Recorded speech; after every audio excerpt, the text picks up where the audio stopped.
Hello, AP Calculus students, to day 2 of our AP exam review. Just to recap yesterday, basically what we did was I provided you guys with a little template in terms of making some flashcards or note cards to help you just review many of the different concepts, key ideas, different derivatives, antiderivatives that we've covered over the course of the year. Hopefully you've tried that out. Hopefully you made your own little flashcards to help you study going forward. Today is going to be that part 2 of the flashcards, and it will conclude that. Tomorrow we will be starting something new.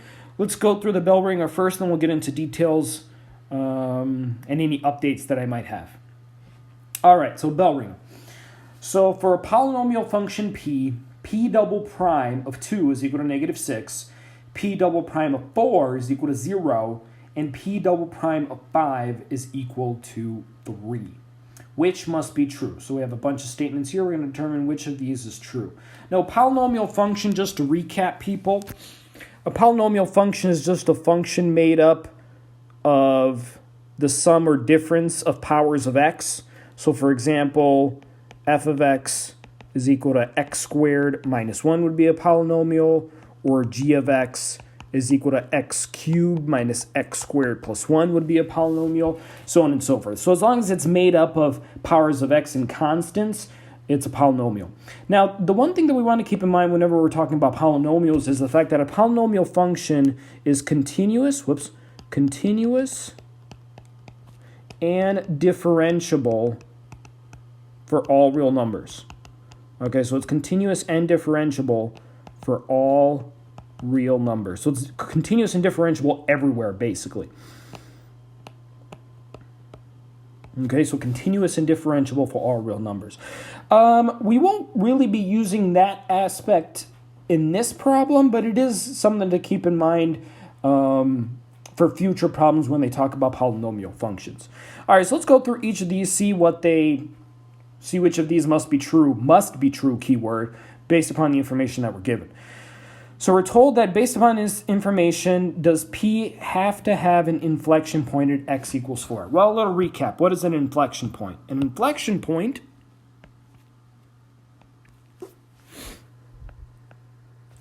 is when the second derivative, so in this case, when P double prime is equal to 0 and changes signs. So it changes from positive to negative or negative to positive.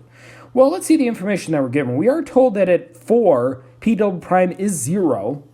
We are told that at 4, p double prime is equal to 0. And we're told to the left of 4, p double prime of 2 is negative, and then p double prime of 5, it's positive. So you might be saying to yourself, all right, it goes from negative to 0 to positive, so it changes signs. Now, here's the thing. We have to be careful, though. We don't know what's happening in between here. So, for example, we don't know what's happening between 2 and 4, between 4 and 5. So, for example, between 2 and 4, it could go to positive and then go to 0, then back to positive. So in a case like that, it would not change signs.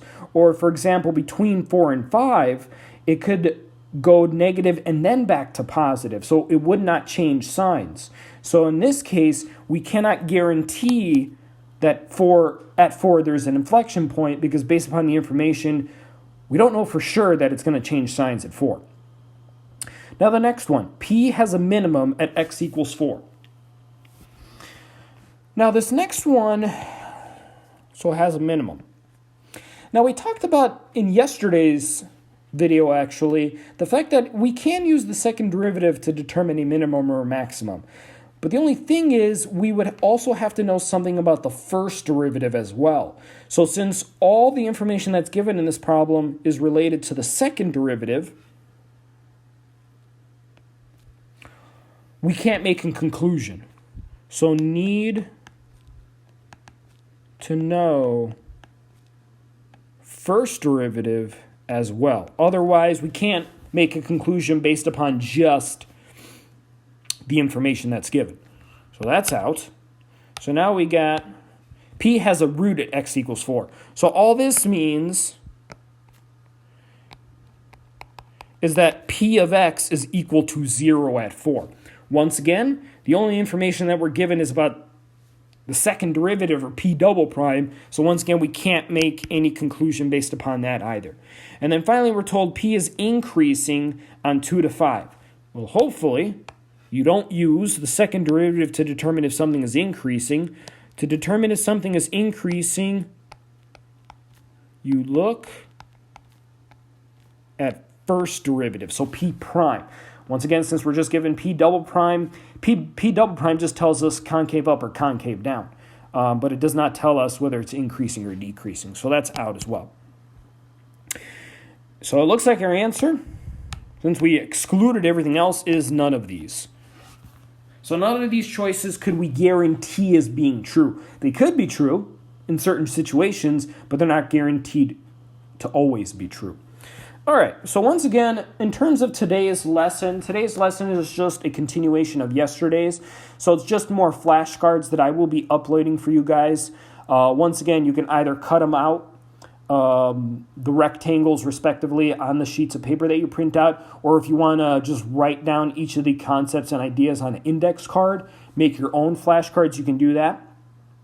But once again, all these are just different definitions, theorems, key ideas, different basic derivatives, basic antiderivatives that you should know by heart once the AP exam comes around. So from a certain perspective, yes, it is a bit of memorization that is required for the AP exam.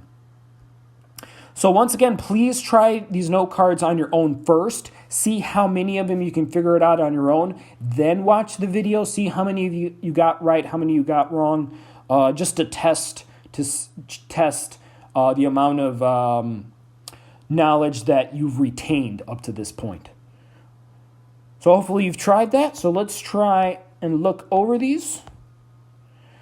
So the integral of x to the n power, or in other words, the antiderivative of x to the n power. So recall, this is just the power rule in reverse. So instead of subtracting 1 from the exponent, we add 1 to the exponent, and instead of multiplying by that exponent, we divide by that exponent. So we divide by n plus 1, or another way you can see this written, which is an equivalent expression, is 1 over n plus 1 times x to the n plus 1 power plus c. So you could also see it written this that way. So for example, right, if we did the antiderivative of x squared dx, we would add 1 to the exponent, so x cubed, and then divide by that exponent, which we can rewrite. Division by 3 is the same thing as multiplication by 1/3. So you could also see it written that way. Next one, the antiderivative of sine. So this is where the trig ones come into play. This is negative cosine, because remember, the derivative of cosine is negative sine, so that's why we got to put that negative there. Antiderivative of cosine is where we get our sine. And don't forget, people, the plus c for each of these whenever we're doing antiderivatives or indefinite integrals. So integrals with no interval. Next one, antiderivative of secant squared, just tangent. Antiderivative of cosecant squared, negative cotangent. Antiderivative of secant tangent, secant. Little mistake here, dx. Don't forget that dx whenever you're writing out an integral, or dt or d, whatever your variable is. Next one, antiderivative of cosecant cotangent. This is similar to the previous one. It's negative cosecant. The integral of an even function. We actually had this on a study guide, the study guide from our most recent summative. The problem had a parabola, and it basically asked you, and it had a shaded region, and it asked you which of the integrals was equal to the area of the shaded region. So this just ends up being 2 times. So an even function just means that it's symmetrical over y-axis, so symmetrical over y-axis. So it would look something like this. So once again, just think of like a parabola. So the integral, I'll use a different color here, the integral from, let's say, here to here, so that's negative a, is just going to be the same thing as taking just this area on the right side and multiplying by 2 because it's symmetrical. The areas are symmetrical on each side. The integral of an odd function, this one ends up being 0. And the reason why is to be odd means you're symmetrical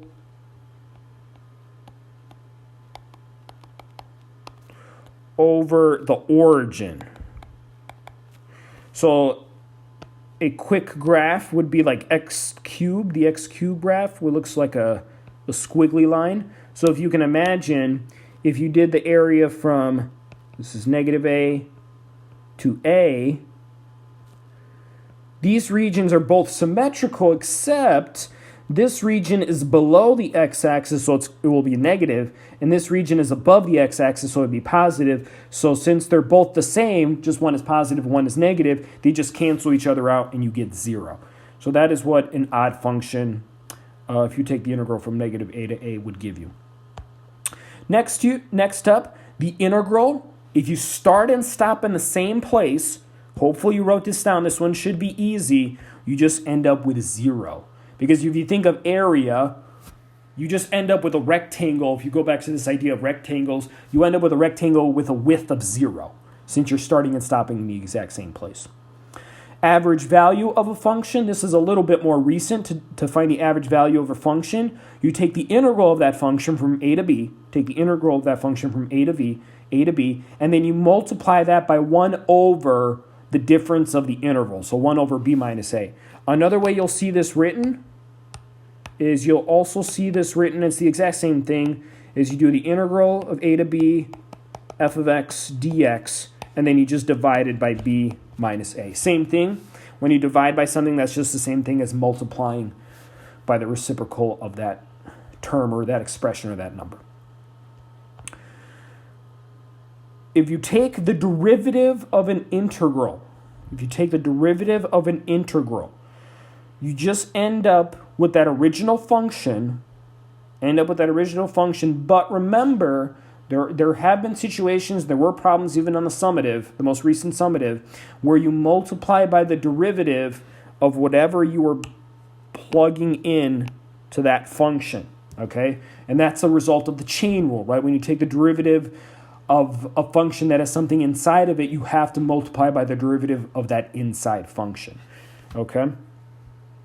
So once again, the reason why this happens is because recall that when you take a definite integral, you do big F of g of x minus big F of a. Now, since this is telling us to take the derivative of this,